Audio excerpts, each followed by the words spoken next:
the first time we're on a call together, right? Yeah. Yeah, this is the first time we're on a call together. But Mikey, I actually remember when Sara was speaking to you for the very first time. I don't know, Sara, if you remember or not, but because Umar used to work with Sehat Kahani, advising them and supporting them, I remember Sara said, we have a call with someone, and we've had one, they'd had one call with you already. So it was a second call, and they said, she comes from a finance background, and she's really tough. She's very sweet, but she's really tough.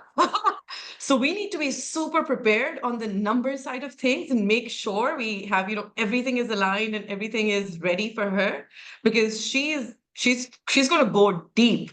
So that was the first introduction that I ever had to you, Maaike. And of course, Sara, I've known for, we were just talking about this, nearly 10 years now. It's been 9 years. We have our anniversary happening next year. Maybe we should fly to Maaike for our anniversary and do something together. I don't know. I'm just throwing it out there. We'll let the universe make it happen. But thank you so much, Ali and Paklaunch, for making this conversation happen. And thank you, Maaike and Sara, for joining me tonight. I've been looking forward to, chatting with the two of you and I don't know, getting to ask you some questions and having a really fun conversation. So we'll just kick it off. Maaike, the first question I want to ask, and I'm going to ask Sara the same thing, is what is your why? Not Pakistan right now, but your why in general, because I've seen you for the last 1 year that we've now had, a relationship one-on-one, and you have 340, 330 angels? 350. 350. Yeah. That is. So I've been telling people about you. I've been telling people here who have syndicates, I'm like, do you know Maaike? She has 350 angels in the syndicate, and people's eyes just grow big, because the idea of getting that many people to buy into your, mission and your vision, and then leading them to deals, it's just, it's a phenomenal number. So what is your why? What prompted you to start this? Why did you leave a life of finance and move to this side of the table? Yes, sometimes I'm wondering. No, it is so fascinating, right? What's happening. I mean, I am a passionate educator as well. I've always been doing that on the side. Typically 1 day a week, I teach an adjunct professor at universities all over the world, where I teach about entrepreneurship, but also finance. Even when I was a little girl, math was my favorite topic. I can't help it, right? I mean, it's just, I'm very passionate about numbers. Even back then, when I was just this little girl, I was teaching my other classmates about math and how to do that and whatnot. It's just always been one of my things. So also when I grew older, got married, I'm the one in my household doing all the finance, right? And for me, that was the most normal thing in the world. I didn't even think about that. And all of a sudden, when I was meeting other women, and I started to realize, maybe it's not so common. Maybe it's not so normal. I see that most of the time it's the men that are doing it. Why are these women not doing this? Because they're super smart women. They all have their executive jobs, right? They know what they're out for. Why are they not doing that? And then you just see that no one is teaching them, right? And not in university, nowhere people are teaching about money. And that for me is like, okay, that's got to change, right? If you bring that much to the table, you also need to know what to do with that money. And I think that also has to do with being independent and just, being fully aware of what there is and what there is not. I think that that's important. So that's a little bit how it got started with Epic Angels, where I really believe in general, we make things way too complicated in life. So we just need to simplify things. And that's what I'm trying to do with Epic Angels, like simplify angel investing, where, of course, being the matter as such, investing can sound very daunting and complicated, but it really does not have to be. And that's bringing that back to the essence, to what it really is like, and therefore opening the world for so many people out there. That's what drives me.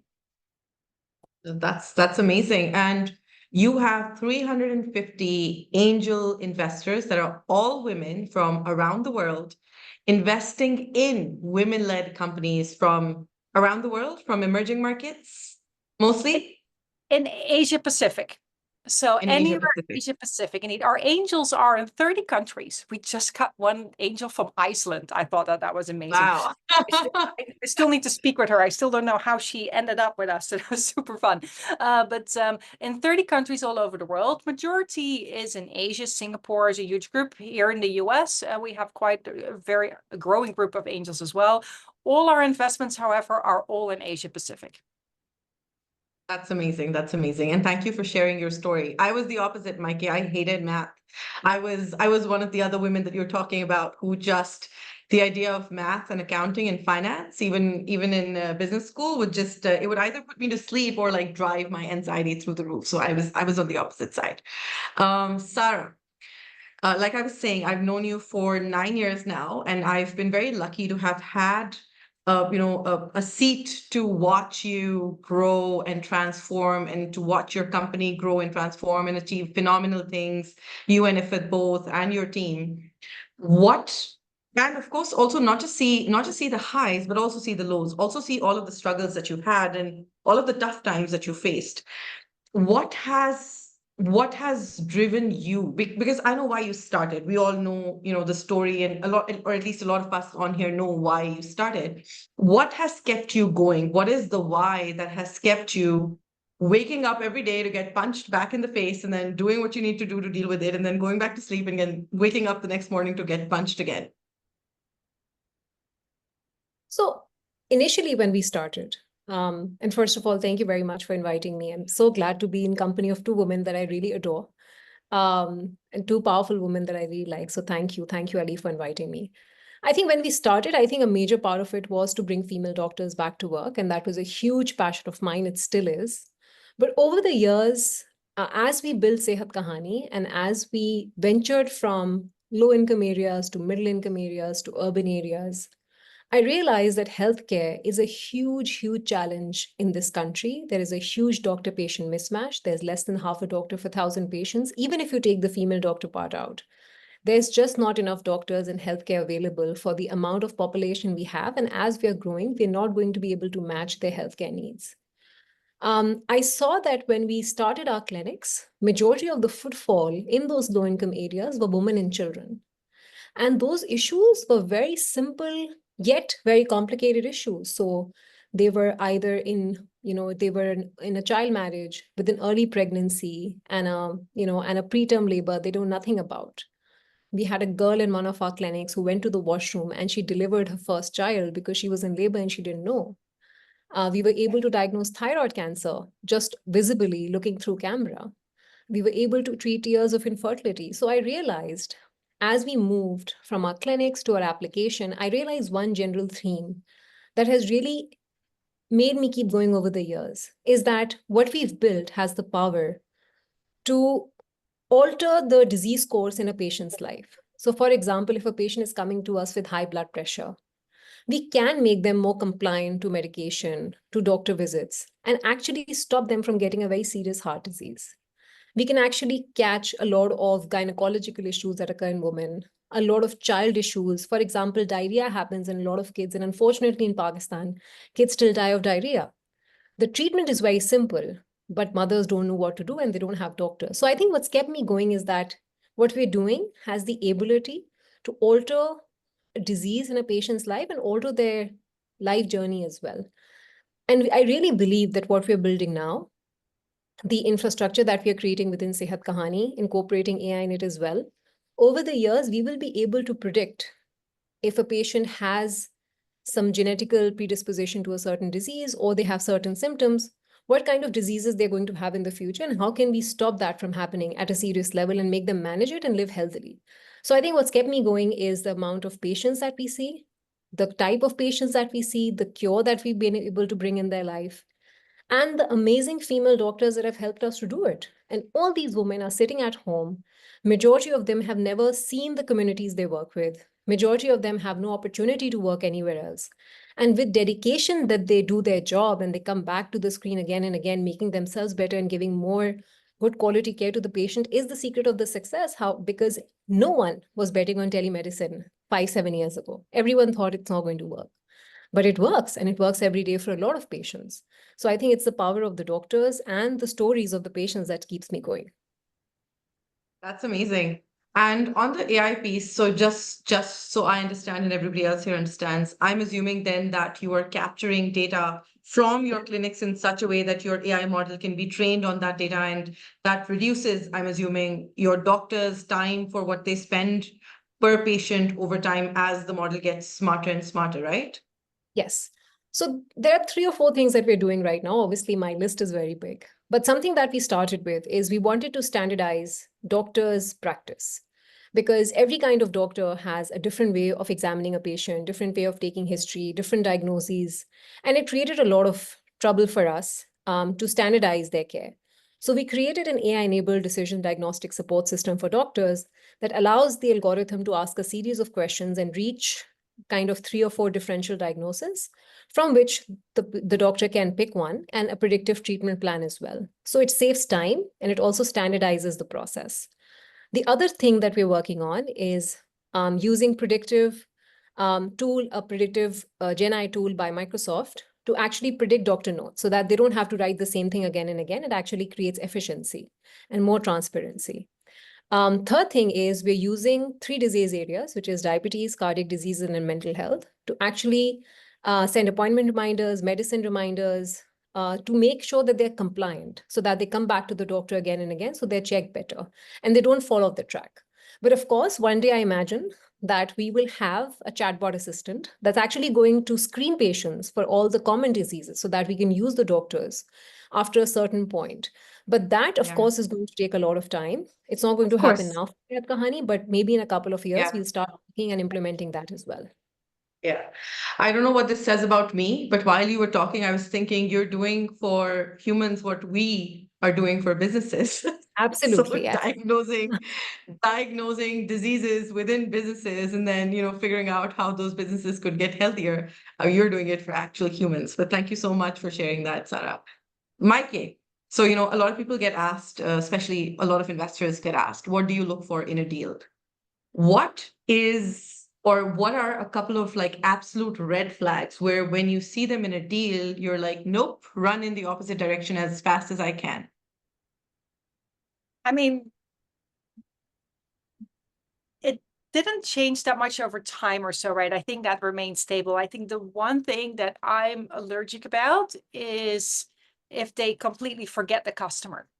If they're only talking about how amazing their product or their service is, and we're going to have this much revenue and expansion and blah, blah, blah, blah, blah, right? Like all about themselves. And this is our amazing team, nothing about the customer, or like barely anything about the customer. That for me is something to be aware of. Like, okay, hold on, right? Because in the end, it doesn't matter how amazing your product or your service is. If you don't know how to sell it, it's useless, right? You can have the best product in the world, but you need to bring it across. You need to make sure that it is, and that you have a good go-to-market strategy. You need to make sure you really understand your customer and that your customer comes first. I mean, you can't change your customer, or at least that person. You can't change that person, but you can change your products, right? You can adapt it to it. So do you have that flexibility of mind to be so customer focused that okay, I can adjust my product, but I can tailor it, I can edit it to make sure it really solves the problem that this person has, and it will only go better. So that for me is one of the key things. Unfortunately, there's a lot of big pitch decks. I mean, if you just look through them, like you're really like, who is actually the customer segment? I can't even find it in here, right? So that is, I think, for me, the biggest red flag. At this moment, some other red flags, I mean, we call it the bullshit bingo, right? In the pitch decks is words. Sometimes we see them all in one. That's really hilarious. AI, generative AI, crypto, and carbon credits, right? That's at this moment. Those are the biggest ones, I feel. It's like they're all just like thrown in there. And then I'm like, why, right? What is really the AI behind this? Because everyone is calling everything AI these days. But what does that even mean? That's another thing for us. We like, okay, let's have another look here. That makes sense. And also from a VC perspective, Mikey, Because this is, I mean, right now, startups, and I'm sure there's many on this call, are hearing more no's than yeses from VCs. A lot of people are either, and not just VCs, but angels as well. A lot of people are either just holding on to their money, or they're on like a wait and see, or they run out of money, specifically when it comes to funds. What is the upside that you see in startup investing right now in the current climate? I mean, I'm specifically focused on angel investing, and I think that Yeah. ties to the question that Ali is mentioning in the chat as well. Like, what are expectations from the LPs in Epic Angels, right? So all our investors that are in there.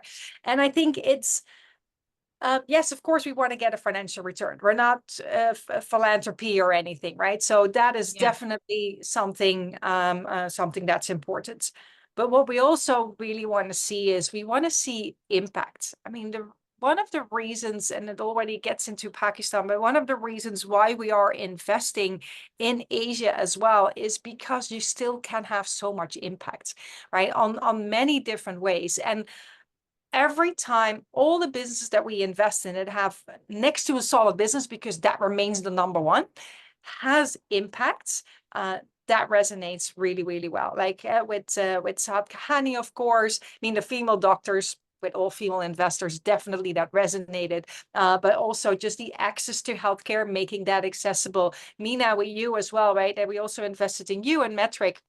And same thing, making those numbers. And as a number person, I know how so difficult it can be for people to understand their numbers, making that accessible, making that healthy, bringing that prosperity into the company and therefore into the country, right? That really makes an impact. And that is something that really drives us as Epic Angels, and with me, all the investors that we have.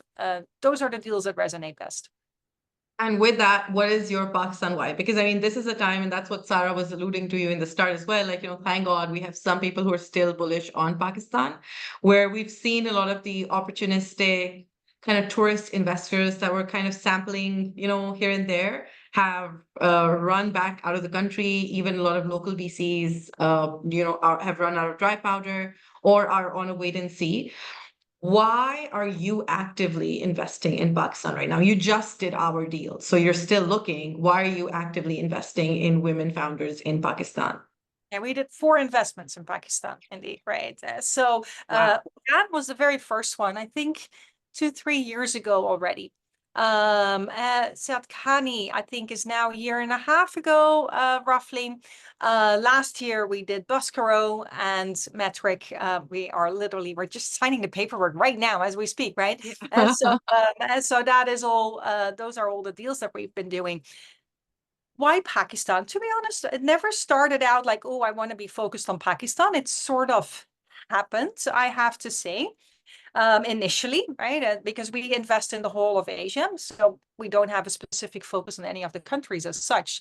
But you can clearly see we've done 26 investments, 4 of them Pakistan. That's a lot, right? First of all, I really think, I mean, all 4 of them female founders.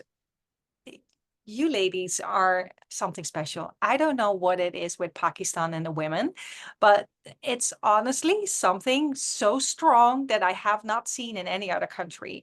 The grit, right? The determination, the intelligence, the savviness of these female founders, of the 2 of you, right? But also the others that we invested in, is just insane. I mean, I have barely ever seen, I've definitely not seen that to this extent in any other country in Asia. So, and if you invest early stage in a startup, you invest in the founder, number one, right? That is really what you're going for. So that for sure is something that is definitely there. Next to that as well, the impact that I can make with my dollar in Pakistan goes a lot further. I mean, we invest typically small investments per angel, like $2,500, even sometimes $1,500, $5,000, right? So low amounts. If I invest $5,000 in a startup here in the United States, next day gone, right? I mean, it's just gone. If I invest $5,000 US dollars in Pakistan, you can actually hire someone with that money, right? You can actually do something. You can make an impact. You can build something. So it's also, as an investor, it's like, actually a real impact will be made with my, right? So I can Five achieve. thousand dollars is $5,000 is our office rent for 5 months. You see, right? You can really, really do something with that money. I mean, and Yeah. here come rent a day, right? So it's just so that impact is something that we really like. Next to that, massive population, right? Fifth largest country in the world, huge percentage that's young. It's a young population, under 30. Look at the English. I mean, I've never had a conversation with Pakistani startups where I struggled to understand, right? So the English is good. Huge mobile penetration, very tech savvy. It's all about, so the tech knowledge, how knowledgeable people are about tech, that's evolving. And I also think you have this great opportunity to expand further outside of Pakistan, because I understand the political climate right now and the economical climate is not the best in the world, of course.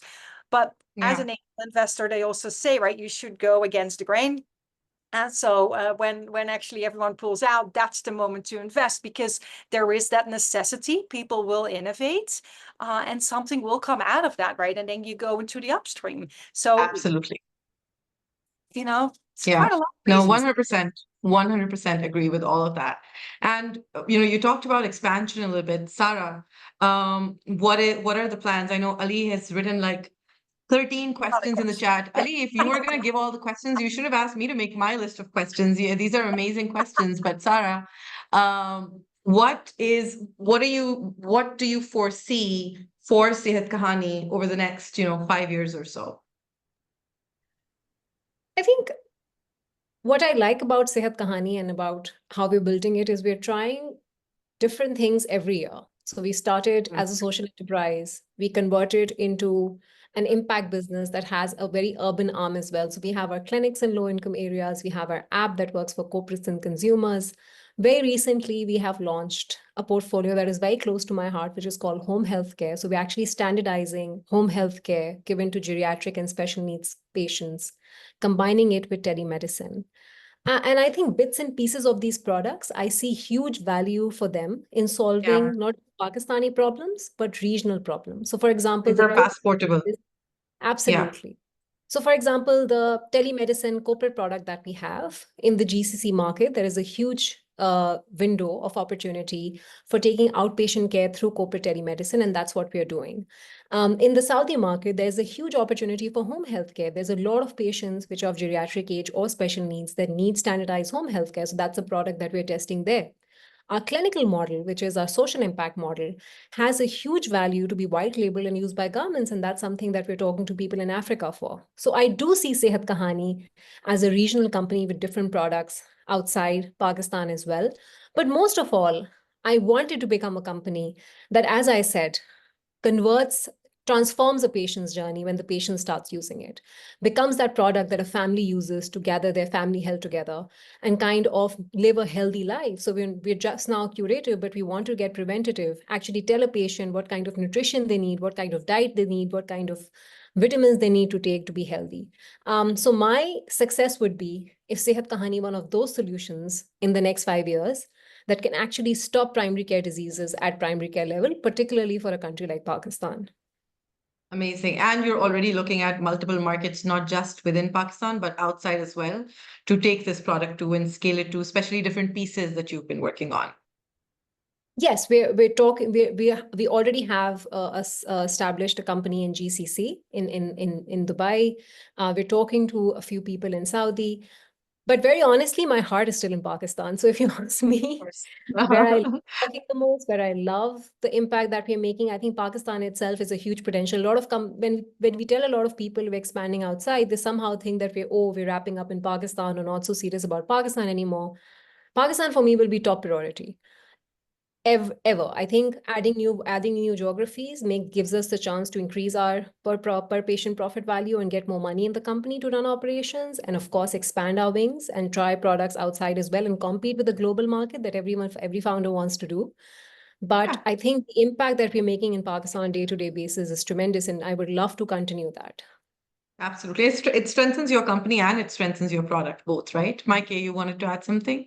Yeah, can I ask a question about that? Because it's actually for both of you, right? The whole GCC expansion, it's a super big topic. And today, this morning, a few hours ago, I was on a call as well with a couple of startup founders from Pakistan. Everyone was speaking about the GCC expansion, and we're just casually mentioning it as if it is the most normal thing to do. But it's not, right? An expansion into another country is hard, but I do see it happen so many times from Pakistan, and successfully. Why is it that Pakistan is so well equipped to do the GCC expansion? What makes So Pakistan unique there? yeah, it is a fairly recent trend, so it hasn't been happening for a very long time. But like there's a few different factors that are in the making, right? Number one, if you look at the countries around us and what is close enough when it comes to like physical proximity for us to move to or travel to, the GCC happens to be one of those countries which are the most accessible, and they have actually put in the effort and regulations in place that allow businesses to come from around the world, including Pakistan, and easily set up there. So ease of business and accessibility are both super high. Building in Pakistan and exporting to the GCC is, I mean, it's an amazing arbitrage opportunity because your burn in the end is so, like I said, $5,000 would be 5 months of office space for us, for my company, right? Which is insane if I mention that to a company here. So there is that massive arbitrage opportunity. There is insane amounts of talent in Pakistan that can be used to build products that can be used, in the rest of the world. The GCC still happens to be one of those regions in the world where there is still abundant wealth also, which means that investors are flocking to this, and not just wealth, but the regulatory tailwinds that I'm talking about, where the government here is investing in the potential of their local ecosystems and also in startups that are moving to this ecosystem. So with all of this together, it's created this almost wild energy. And you were in Riyadh and you were also in Dubai where we met recently, Mikey. There is a lot of energy and a lot of things that are happening all of a sudden, which is why this has become like a melting pot. And it's not just from Pakistan, it's literally from everywhere. So you go to a networking event in Dubai and you'll meet people from Kazakhstan, people from all over Europe, people from the US, people from Russia, of course. Like there's people from all over flocking to this region because they've realized what a strong market, but also what a strong place to build businesses this has become. So I think that's why we're seeing this momentum. It is not easy, of course. I think for us, it was a privilege that we were a funded startup, which meant that we could bankroll some of that move. But also it was a massive privilege that Metric was already being used in the UAE before we even decided that this was a market of interest for us. For us, the UAE called us. We didn't decide, okay, we want to move somewhere and which country should we go to? It was literally all of a sudden there were businesses after businesses, were just using us in the UAE and calling out to us. So that's kind of how our decision to move here came out. But yeah, it takes some getting used to it. Of course, there's a lot of literacy that needs to happen, a lot of education that needs to happen about how the local ecosystem operates, what are the do's and don'ts here. You have to build your network from the ground up. Ali was saying, people knew us in Pakistan. I've worked in Pakistan for the last 10 years. I've known Sara for 9 years. But now when I'm building in the GCC, I have to build my credibility again as well. I have to build my networks. I have to build relationships with people who will open those doors for me. It's almost like starting from, I wouldn't say square one, but like, square three maybe.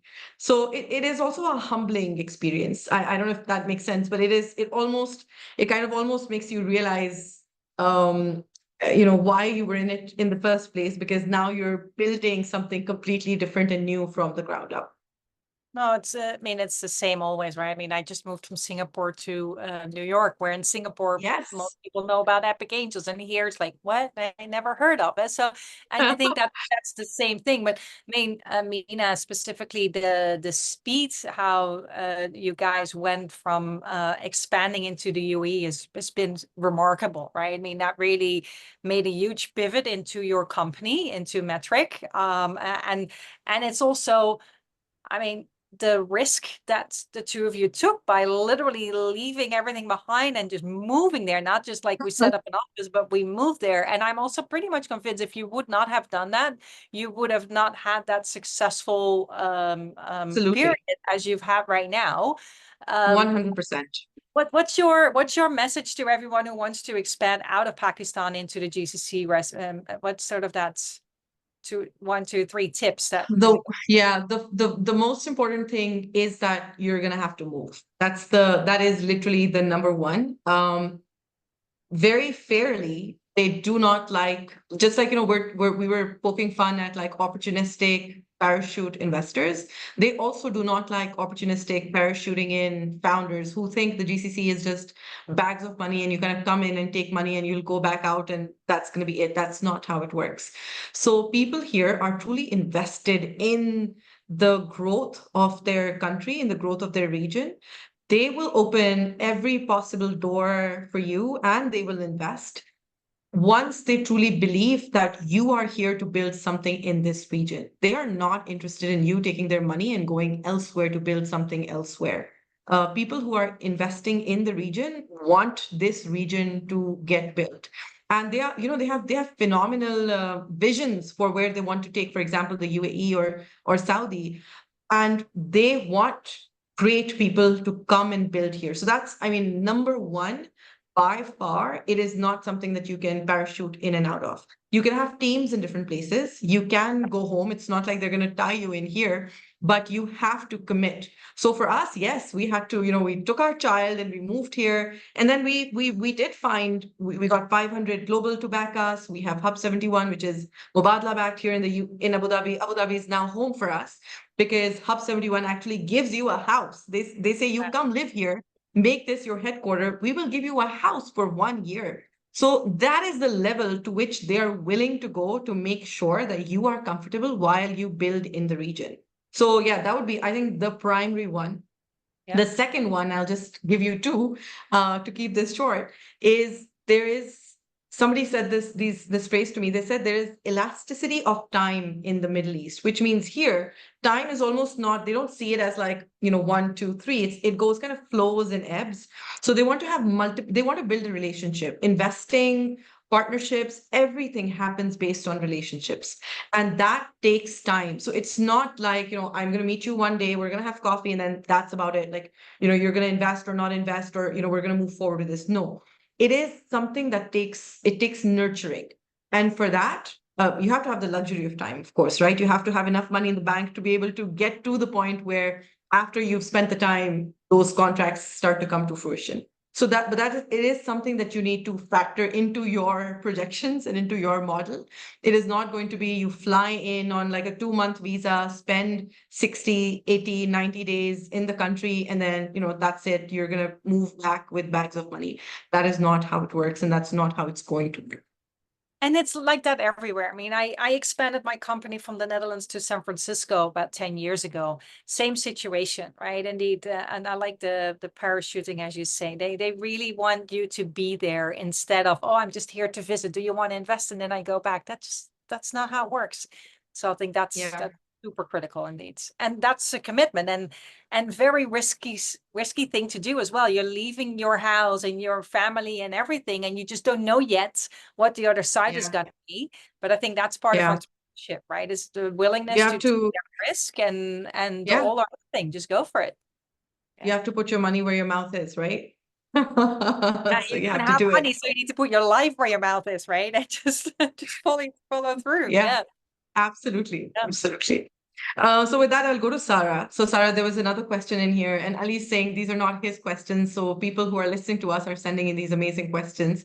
I'm trying to read them while I talk so that I can ask some of them. But somebody here asked, what is one thing you would have done differently had you known, something over the last 5 years, like something that maybe you didn't know and you would now choose to do it differently. And I want to connect this to one of the questions I wanted to ask, which was, is there any regret, like any glaring regret that you have within this entrepreneurial journey that you feel like you should have done differently, or you would do differently if you could again? So I'll answer the second question first. I have no regrets. I love what I do. And I think amazing. Every time we were in a fix or in a challenge or in a trouble, and I do think that there's a spiritual connection that I have with this company, that I pray that this gets solved and we get out of it and we were able to brace that challenge and move on.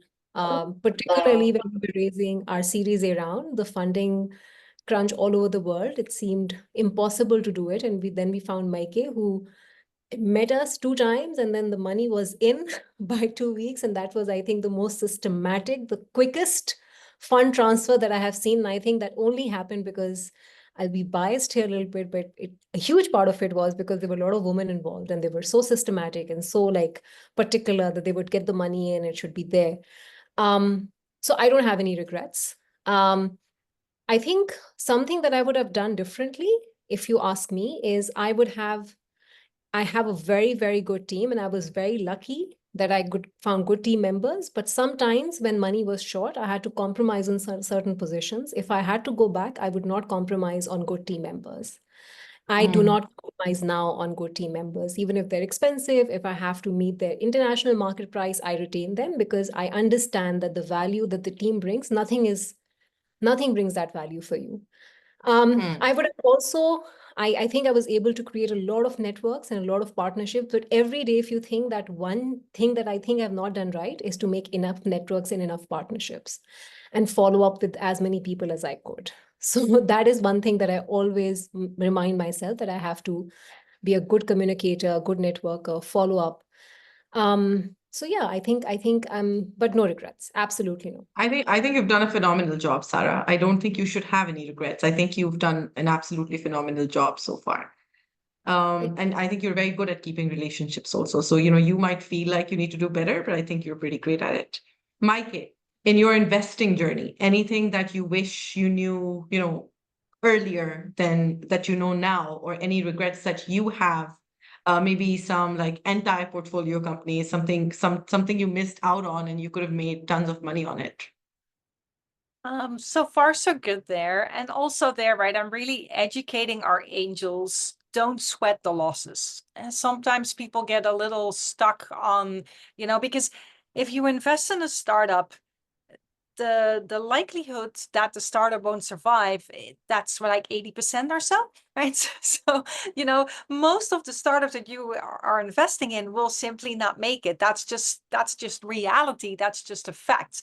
So if you get really upset when one of the startups you invested in doesn't make it, that's not really good, right? That's not really going to help you. I mean, as a philosophy, what we always say is you need to build your portfolio. So don't invest only in 1 or 2 startups. You need to really build a portfolio of startups. I say on average about 25, right? That's a little bit the size you need to look into. Before that immediately scares you, I think that that's actually tying into one of the questions that I'm seeing as well. Like, because if you would invest $50,000, $100,000 in every startup, you need to have a lot of money, right, to build that portfolio. Yeah. That is why with Epic Angels, we're trying to make it more accessible by allowing people with smaller amounts to invest. On average, I think the minimum on our end is $2,500 US dollars to invest. Sometimes we even go a little lower. I wish one day we will have so many angels that we can even lower it to $1,000, because I still want for the startup to get to a good investment amount, right? And I want it to make accessible for angels. So I need to find that balance between what's good for the angels, what's good for the startup in terms of what goes in. So 2,500 is roughly what we see right now, and 1,500 as the lowest. We're answering that question that I see in the chat. Every angel can decide for herself whether or not she wants to join, right? We never force people to join. We just show opportunities and people make their own decisions. What do you want to join? What do you not want to? We just try to make it easy. Like, we have a public podcast. Actually, both of you are also on that public podcast, so people can listen to it. It's called Investor Talk, where we do a conversation with the founders, followed by a conversation with an investor on why we are so excited to invest. So, never sweat the losses at all. Sometimes I really wish, like, if we only had more capital, right? We could even invest in more startups, definitely. But I think, no, indeed, same thing here. It's all, even if the startup goes bust, it would be a pity, but you contributed to the talent development. People have learned, the economy gained something out of it, Yeah, right? absolutely. It's gonna be good. Absolutely. And Mikey, I mean, as you were talking, I mean, are you planning to productize this, like fractional angel investing platform called Epic Angels, where anybody can sign up and do $1,000, $1,500 deals? You have 350 already. So, I mean, it makes sense now to start to productize. Yeah, I mean, I'm all about automation, and Yeah. if I can automate stuff, I'll definitely do it. So we've always done that. We've built it with that in mind, and that also allows us to go pretty fast. We have a very organized structure, unlike many other angel networks. At least that's always the feedback that I get. And it's very structured, very organized. I actually have been working with some countries very specifically on how do we build angel networks? How can we indeed use the structure, use the system in other regions as well? Like in the Balkan countries, I've been doing that a lot. So that's been helping, of course, within Asia. So I saw the question earlier, how can we get Pakistan, right, to get more angels? I mean, I'd love to work with everyone here on the call to get more female Pakistani investors, of course. I'm actually doing that here in New York already, thanks to Paklaunch, which was super cool. So Ali, you invited me over to the New York gathering when I think I was just here 2 or 3 weeks. So I met a lot of cool Pakistani people in New York. And right now with a couple of women are coming together in 2 weeks. Actually, this is my my rooftop here behind me. We're going to have a session right here with some women from Pakistan as well to speak about angel investing and to learn some basics and how does it all work, right? So hopefully we can start that here and then, but also further expand into Pakistan. That's amazing. Send me details. Maybe I can send it to some of the networks that I know of in New York so we can get some more women to come and attend. That would be awesome. Absolutely. No, absolutely amazing. So Sara, back to you. Again, based on your journey, where do you think things stand right now when it comes to entrepreneurship in Pakistan? We all know, I mean, we know the funding kind of crunch that we're in, and you can touch upon that, but are things better than when you started or 9 years ago? Or do you think they've gotten a little bit worse before they'll get better? And what are 1 or 2 things that you think we need to be doing right now to make sure that the ecosystem grows in the right direction? I mean, see, when we started out, there wasn't any investment in Pakistan. So pretty much similar to what is happening right now. But now I think is much better because when we started the company and when we started fundraising, people didn't even know what fundraising was or what VC investing is, what angel investing is. Today, I think founders are pretty well aware. They're pretty well educated. They know their options. They start early when they want to fundraise. And these are cycles. And yes, it is a tough cycle to be. But, someone asked me this question a few days ago, and I think it gave us an opportunity. I think if I look back at myself, I think post 2022 onwards, I think my resilience has grown as a founder.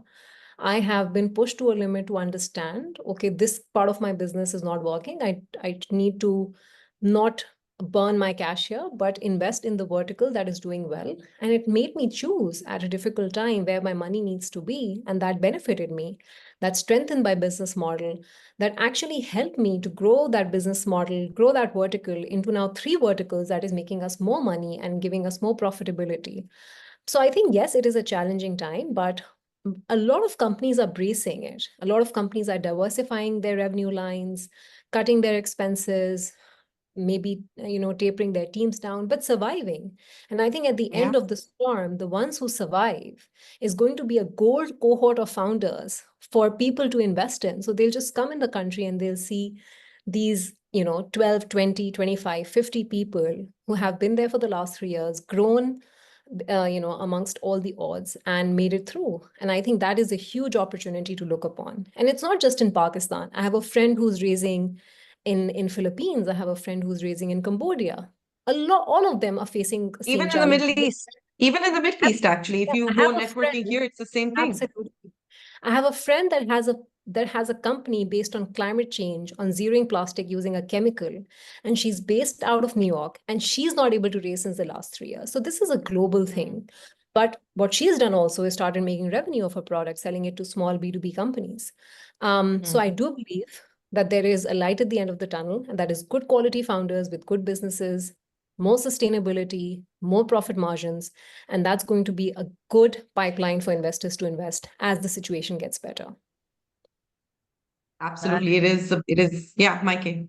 I can't agree more, right? I mean, it's profitability becomes more and more important. A couple of years ago, it was all about growth as fast as you can. Don't look at your margins, just grow. Right now, it's all more about smart growth. You still need to grow, right? I mean, you still need to show that traction, that's increasing over time. But definitely, with your eyes on that profitability is really, really critical.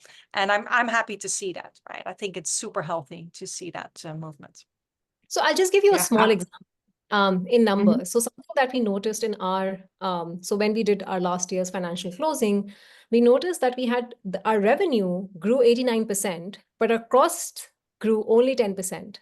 Amazing. So we were able to curtail cost and grow the revenue, thinking in that corner what we need to survive and do better, and we were able to pull out things that worked. And I know so many founders have done the same thing. So that's creating good models that are going to survive even 10, 20 years from now. Yeah, absolutely. And congratulations on those numbers and that achievement. That's amazing, Sarah. Yeah. So now is it So to invest indeed in the founders that make it through, right? So it's, I think, if someone needs the funds because they're really on the last dollars, right, and are about to fall over, that's a little tricky. If someone is like, hey, right, I haven't reached profitability yet, no, sure, but hey, see these steady growth numbers, and look, my revenue is growing a lot faster than my cost, and so there's a sustainable growth model that I'm having here. That's what you want to invest in, because you can clearly see there's indeed that light at the end of the tunnel. Like, okay, that's what you're working towards to, instead of just spending a lot of money but not moving forward. And I think that's the difference that does pop up these days in this economic climate. And you want to invest in the ones that can show the growth regardless. Yeah. Absolutely. So it's not just emotional resilience, but also financial resilience that we're learning, right? So it's both those kind of resilience, which is something that whether we wanted to learn it or not, this year or last year has been teaching us. So I guess when we do come out of it, when we do come out of the, at the other end of the cycle, it is going to be healthier businesses all around. I don't know about personal health. I don't know about you, Sarah, but like the stress and anxiety in the last year has destroyed at least 3 of my major bodily systems. So my doctor just keeps saying, don't take a lot of stress. And I'm like, I'm a startup founder in 2024. I don't understand how not to take stress. But again, emotional resilience is also something that you need to build and hone over time as a startup founder. So Mikey, somebody asked a really interesting. Sorry. No, go, Sarah. On a funny note, actually, what it did to me was you start craving chaos. So sometimes the things are going well. So once we launched this new corporate, and it has like 50,000 people downloaded the app at the same time, so it's glitched a little bit, and everyone started to have chaos in the room that, oh my God, what is happening after such a long time? We're having an app problem. And I called my co-founder and said, listen, this is such a nice day. It seems like we are working, and everyone is kind of hyping it up. So I think you also crave chaos after a while. It's actually called founder chaos. There's a work for it. I get bored as well if things go well, and then I start to feel depressed if there's no chaos indeed, right? You just need that around you, to give you that energy. I get that. Yeah, I was speaking to Junaid Iqbal, one of the founders of Careem recently. So he was speaking to me. He's just started something new that he's been posting about on LinkedIn as well. So I said, okay, how long after your exit did you decide that you really wanted to really go all in on something? And he said about 3 to 4 years. I said, okay, that's how long it takes to recover then. Like once you've made something out of the company and you need 3 to 4 years to recover. But I think it is an addiction. I don't think Umar and I talk about it a lot. Umar is my co-founder. Umar and I talk about it a lot. Going back to like a normal job just doesn't feel right anymore. I don't think we'd ever be able to do it. I think, we've been wired this way now. So somebody has asked a really interesting question, which is, what is an entrepreneurial? Somebody sent me a really mean message, by the way. Somebody sent me a direct message saying, use makeup in small quantity on your face. So I mean, I guess this is the reality of being women founders. People think that it is okay to send messages like that. Thank you, Osama, for that piece of advice. So coming back to a fun question that somebody asked, which was, what is a piece of entrepreneurship advice that you disagree with? Something that people usually will kind of bandy around, but you don't agree with it. Is there any? I mean, you meet so many people in the way, and everyone has their own way of telling you that you're not doing anything right, and how they know that what to do the right way. Everyone tells you that. And particularly as women, I think I face this now a lot, where I think that a lot of people are telling me constantly, okay, you're doing this, but you're not doing this the right way. Let me tell you the right way.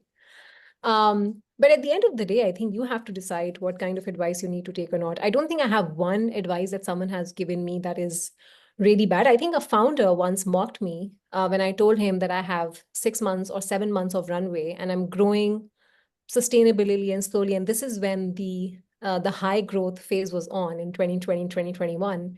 And he said the right way to run a startup is burning cash till day zero and finding investors to fund it for the next month. But you need to grow at an unexplainable pace and you can't slow down. Whereas I was telling him that as a woman, I save and I keep 6 months of funding available for my staff. So I think that's one advice that I'm glad I did not take. And I followed my path. That company is no more, just by the way. But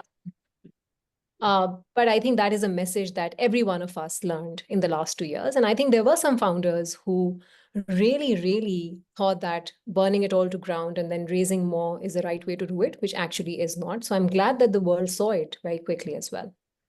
Yeah, absolutely. But what you're saying, Sarah, and Mike, I'm going to come to you in a second. Mentor whiplash is also a thing. You can get so many absolutely differing pieces of advice that like your head starts to spin. So as a founder, I think what my learning has been, one of the strongest pieces of you as a founder has to be where you're able to listen to everything and not be reactive, but be able to absorb it and then pick and choose what you want to do because you're the person who knows your business the best. So you should be able to hear it and absorb it and not get defensive or reactive. But then you should also be able to pick and choose what you're going to implement based on the truth of your sector and the truth of your company, that you are the only person that really knows. Mikey, any piece of advice? Just one thing I want to have, I think also having a small group of people that you can really trust. So not asking everyone for advice. So I know now one person that I need to go for financial advice, for corporate advice, for insurance advice, for fundraising advice, and I will always go to them. And even then I will take my own decision. But I think also having that trusted group of people around you is very important. Yeah, absolutely. The very important thing as well is like trust your gut, right? Follow your gut feel. I think that is something specifically with younger founders that I can see is they often struggle to listen to themselves, and then they start to listen to others, and that's usually where it goes wrong, right? You really need to, specifically as any individual, but specifically as a founder, really be grounded in a way and really know when it's right and when it's not right. And sometimes you just don't have the answer, but you feel this is not the right thing for me, right? And even though you don't yet know what is going to be the right thing, that's okay. But dare to follow that gut feel, because your gut is always right, always right. So indeed, there's always mentors. Great, right? Be flexible, be open to different opinions. Yes, right? That's super critical in this stage. But follow your gut, right? Have that point of view, because if we start to listen to everyone, we always get vanilla, right? And vanilla is super boring as well. So you want people with a strong point of view that, of course, are still flexible to hear other opinions, but know where you want to go for. I think that's super, super critical. Or wear makeup the way you want to wear makeup, for example, right? I mean, that's just what you feel. No, this is me and this is who I am, right? And it doesn't matter what other people think about that either, right? I mean, this is just something that you want to do, and like follow your gut in there. Yeah. Absolutely. No, I completely agree. I think, again, like as startup founders, you almost have to be, I was saying this to somebody recently, you almost have to be delusional. Yeah. And because if you start to listen to reality too much, you're going to stop doing what you're doing. Like you're going to just, because if it was real, somebody else would have done it already. It is Yes. because it's not real and I am delusional that I am the one that's trying to do this magical, phenomenal, world changing thing.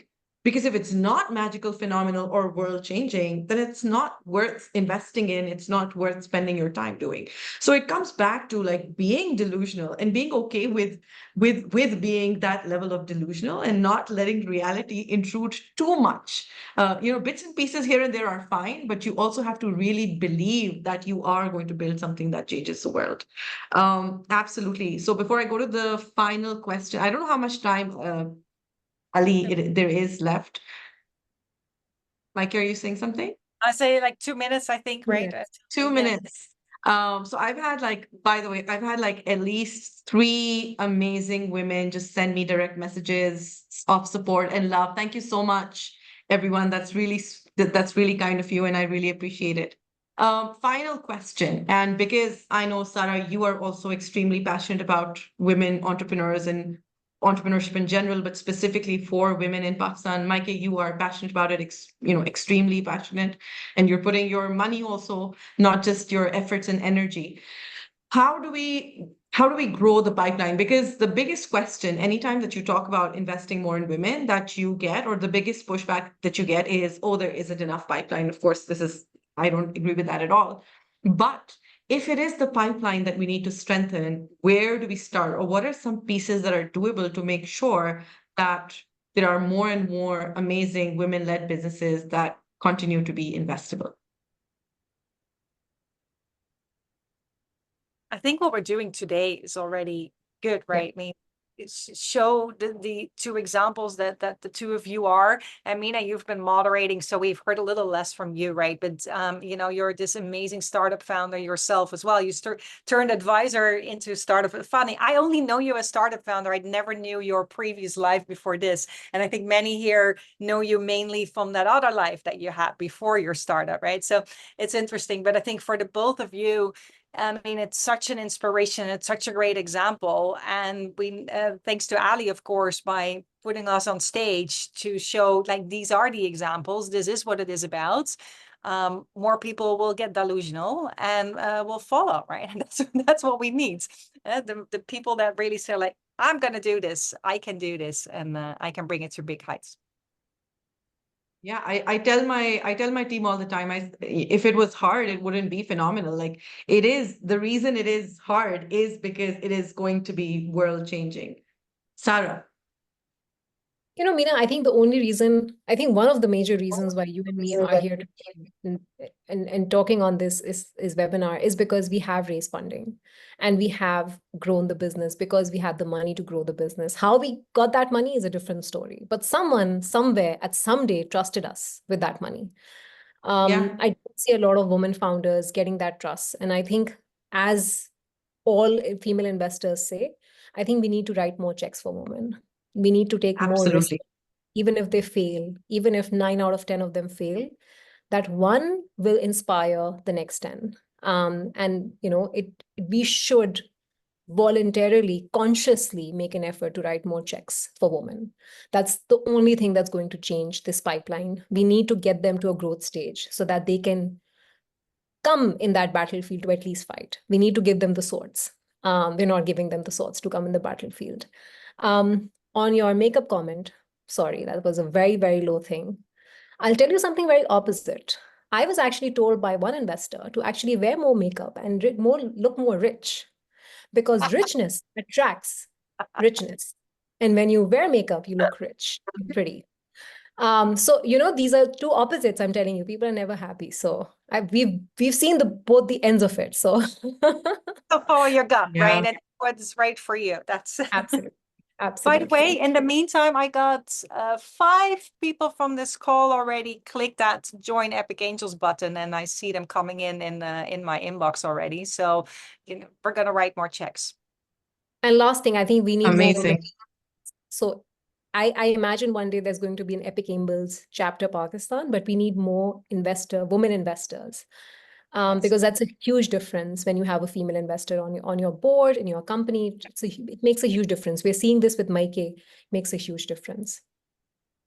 Absolutely. No, and I completely agree with your comments, Sarah. I think women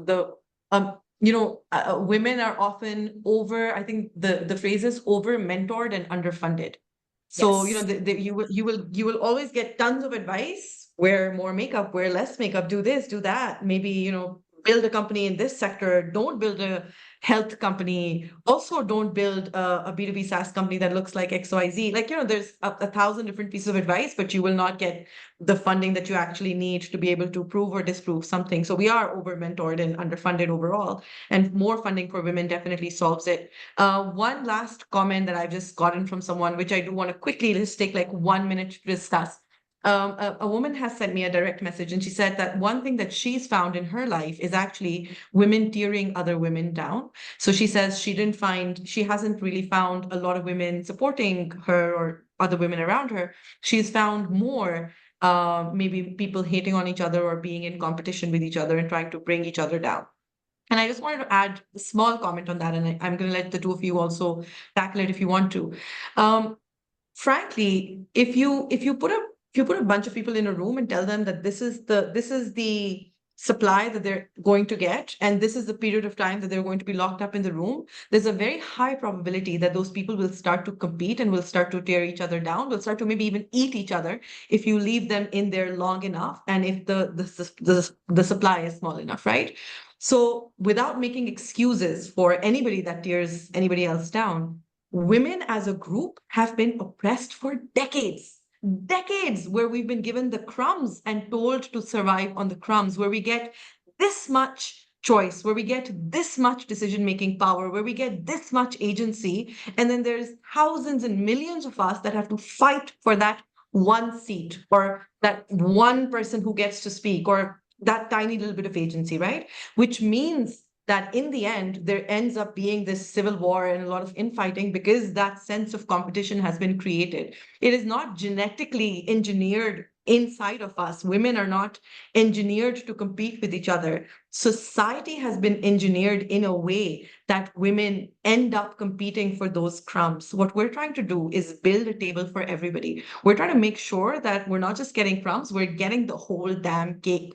And anybody who wants cake can get cake, because there's enough cake in the world. So there's shifting from that, that mindset of scarcity into shifting towards an abundance mindset where we don't have to compete anymore. And it's going to take time. That's why you see women who are competing like that, or who are maybe negative forces.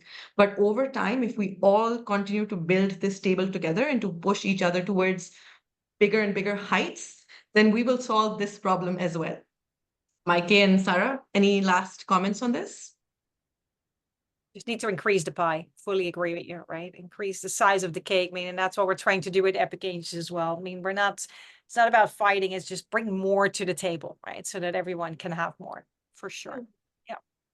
I think it's not about women or men. I think you just meet some people in life. You meet good people, you meet bad people. I think you need to make a choice and everyone gets a vibe. You need to trust your gut, trust your vibe, walk out of that room where you see negativity and find people that are positive. I think I'm here because of some amazing men and some amazing women who have supported me regardless, given me advice, held my hand through challenges. And there are so many good people out there.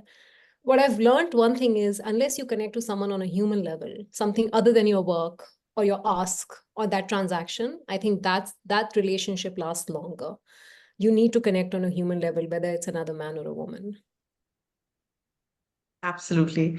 So before Ali kicks us all out, thank you so much, Maaike and Sarah, and thank you to everybody who was listening and sending in so many amazing questions and participating and sending messages. Thank you for engaging with us. I know it's late at night. This was a really fun conversation. I think conversations like this re-inspire you. So, this morning I was saying to Omar, I think I'm feeling a little burnt out, and right now I'm feeling completely revved up and like ready to go, because this was such phenomenal energy. So thank you so much. Ali, is there anything that you want to add?